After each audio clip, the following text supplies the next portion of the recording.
Greetings, friends. This is a creepypasta I've been thinking about for quite a long time. It starts off with the mundane, but gets deeply into the bizarre. The thing about this story is that I crafted it with room for you to make your own theories as to what's really happening to this man, and I would absolutely love to hear your thoughts on it. Let me know what you think in the comment section below. Here we go. Life is a truly funny thing, you know. One day, you find yourself smitten with a girl, then she breaks your heart. You get over it and fall for another one a while later.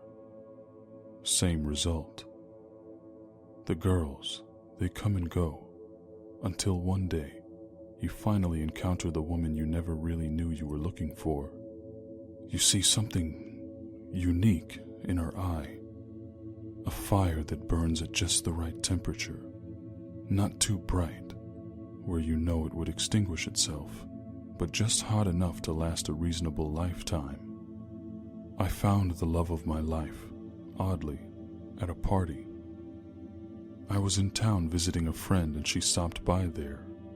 I knew she was the kind of woman I wanted to spend the rest of my life with. I won't bore you with the details, but suffice to say that she and I got together, eventually, and have now been married for 12 years. We've certainly had our ups and downs, but the last couple of years have been very hard. 2 years ago, we had a little girl after trying for over a year. It was all my wife ever wanted, having a child of her own. She spent most of her adolescence taking care of her younger siblings, all the while longing for her very own bouncing baby boy or girl.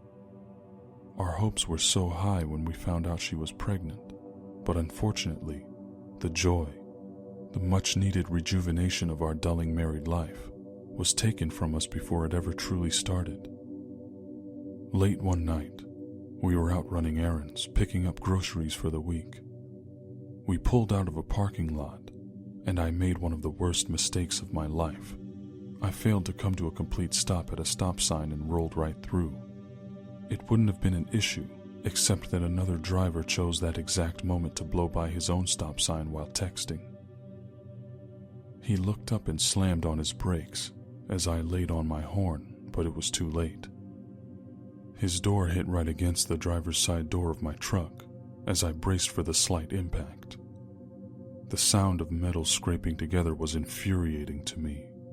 The other driver immediately jumped out of his vehicle and began yelling at us.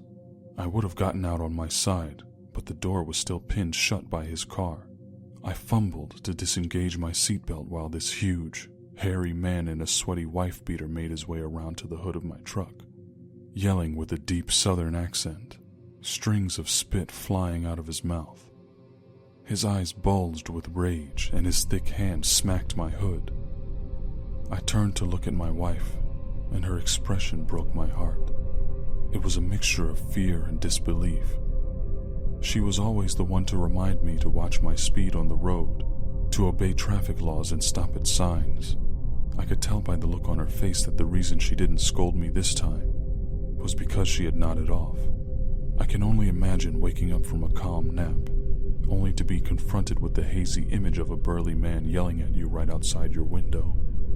I struggled to climb over my wife and open her door, trying to put myself between her and the stranger outside.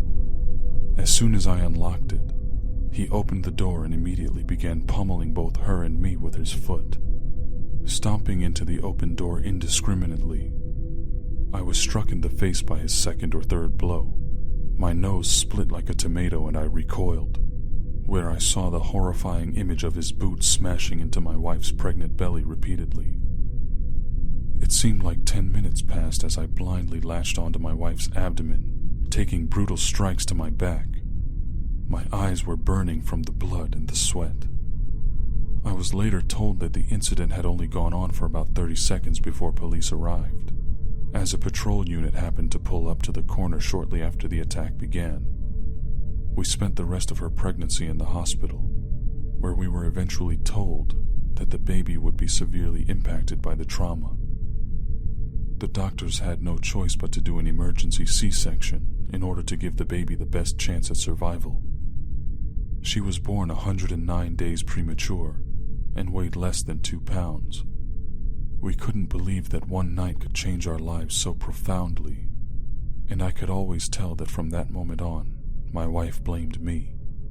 She had every right to. Despite the fact that our little miracle baby had survived and grown to a relatively healthy little girl, the 1.5 years since her birth has been so hard. My guilt had worn our marriage down to the point where she wasn't sure why we were even sleeping in the same bed anymore. I still so desperately loved her, but I felt nothing in return. Even our daughter's amazing progress and healing didn't seem to bring her any joy. I decided that even though it was a bit late, we would do something grand in order to celebrate our achievement as a family, to mark my daughter's first birthday. And deep down inside, I was also hoping that it would even bring the slightest spark back into our marriage. We took a plane to the US and visited New York City for the first time. The place was magical and full of such beautiful and interesting people. Amazing food and art was tucked into every corner. I had the most enchanting time there, but all the while, my wife remained aloof. Seeing her ambivalence in the middle of all that was going on, all the joy of those moments, finally made me realize that the love I had for her was really just a longing that was, and would probably continue to go on, unanswered. Midway through the trip, my mood suffered a shift from euphoric to dismal. I knew things would never be the same, and I knew that it was my fault for running that damn stop sign. But I couldn't wrap my head around the fact that she didn't even seem to want things to get better. We boarded the plane back home and nothing changed. She would barely look at me, not even when the baby started crying in my arms. She would just reach over, looking straight ahead, and take her away from me. That brings us to the current moment, sitting on a plane, holding my frail but beautiful little girl on my lap, with a stranger sitting between my wife and I, no doubt strategically placed when my wife bought the tickets. It's been about 10 hours on the flight so far, but I noticed that for some reason, we've been flying at a slight angle, which makes me believe we may be in a wide, circular holding pattern. I look down out of the window and see nothing but deep blue sea. The chatter in the cabin slowly starts to increase as time goes on. People are wondering why we haven't made any progress. The captains haven't come over the intercom with any news either. As I look over at my wife, I see the calm expression of her sleeping face. It reminds me of the days where I would lay next to her and catch the first glimpse of her waking up in the morning. She would always smile as soon as her eyes opened to see me staring at her. I know that that will never happen again. A flight attendant makes his way down the aisle toward me with his beverage cart. As I'm wondering if I could get both ginger ale and orange juice at the same time, a blinding light fills the entirety of my vision, immediately followed by an explosive noise that seems to split my head in two. When my vision returns, I turn back to see that starting several rows behind me, the plane's fuselage is completely gone, wiped away. I'm unable to keep my eyes open as the wind bombards everything around me, and the plane begins to go into a dive. My only thought is to hold on to my precious little girl. I cannot even hear her screams as my body heaves with disorientation. Emptying the contents of my stomach into the air in front of my face, where it's immediately blown away, I hear the screeching of metal as the wings break apart and fly off into the distance. Several seconds pass, and the remains of the plane crash into the surface of the water, sending my entire world into a literal abyss of blackness. This should be where my story ends. But yet, here I am, still thinking. I wake up, immersed in deep, perfect darkness. I only know I'm awake because of the fact that I feel so many things. My senses tell me of an impossibly cold environment that envelops my body, even inundating my lungs. Immense pressure that causes me extreme discomfort, but somehow hasn't killed me. Muffled, bubbling noise fills my ears. The sensation of coarse sand underneath my feet. At this moment, I seem to be at the bottom of the ocean, inexplicably alive. With no idea what else I could possibly do, I take a step forward. How did I get here? What happened to me? Who am I? All I know now is the cold, the deep. The ground is uneven and covered with various textures and debris. I feel things crackling like thin layers of glass, crushed beneath each step. My foot falls upon the sand, and something large and slippery slides out from under my weight, perhaps a sea creature disturbed. After a while, something large hits me in the head. I raise my hands to investigate it, feeling around to find a giant wall of rigid metal blocking my path. I run my hands across it in the darkness, following along the wall, when suddenly my foot steps on something soft and malleable. Images of humanity begin to flood into my mind, lighting up the darkness with scattered memories of who I am. I drop down to my knees and examine the object. It's a human body. The skin is firm to the touch, nearly frozen. I slide my hands around its surfaces and realize that it is the body of a woman. The metal bar above her right breast, a name tag, tells me that she may have been an attendant on the flight. Oh no, my little girl. Her face glows in the darkness of my mind. The water resists me as I throw my legs forward, beginning a frantic search for my child. I crawl around in the pitch black on my hands and knees, tirelessly searching. I've been down here for days. I've located several bodies, but none of them my daughter. Some of the bodies had bites taken from them. Others were severed in various ways because of the crash.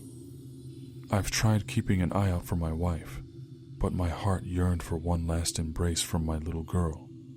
Yet another thing that I know I will never feel again. Defeated, I finally decide to simply choose a direction and start walking. I walk on for what must be weeks, though I have only recently gotten to a point where I can see the difference between day and night. As I continue on, the sun's rays become gradually more visible. By the time my feet feel the finer sands, making their way closer to a possible landmass, I've lost all interest in living. I continue to wonder why my life has refused to leave me. The light of the sun gets more brilliant as I climb a steep incline, which is one of the first things I've seen clearly since all this began. When I make it to the top, the ground levels out.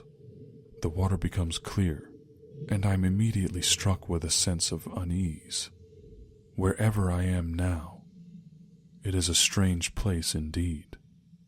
Tiny fish dart about around my ankles, gleaming with colors I've never seen before as I make my way up toward the surface. The sand is as fine as powder. My movement feels extremely sluggish. As the top of my head breaks the surface of the water, a wave rushes up and away from me, exposing my face and neck. I watch in confusion as the wave swells, crashing onto a beach full of small trees and sparsely populated with huts of various shapes and sizes.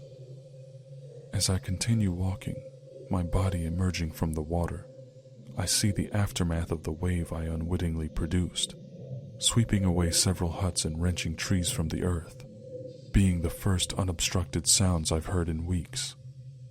I raise my hand up to my face to see that the water continues to fall from my skin. As I look down upon the diminutive civilization beneath me, I see hundreds of tiny people swarming out from the forest below, cowering in fear. I shift my head to look down at my feet. A trail of red blood starts at my left foot and spills down the beach into the water behind me.